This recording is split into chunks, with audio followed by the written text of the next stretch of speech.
সন্ধে হলেই মনটা কেমন খাই খাই করে। চলো আজকে তোমাদের সাথে চিকেনের একটা স্ন্যাক্স আমি শেয়ার করছি। এটা বাচ্চাদেরও খুব পছন্দ হবে, কারণ খুব কিউট কিউট দেখতে হবে। চলো কিভাবে বানিয়েছি দেখে নি।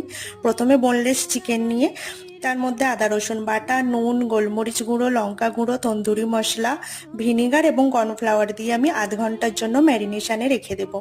তারপর আমি একটা ব্যাটার তৈরি করে নেব। তার মধ্যে সমপরিমাণ কর্নফ্লাওয়ার, ময়দা, একটু গোলমরিচ গুঁড়ো দিয়ে ভালোভাবে, ডিম একটা দিয়ে ভালোভাবে মিশিয়ে আমি রেখে দেব।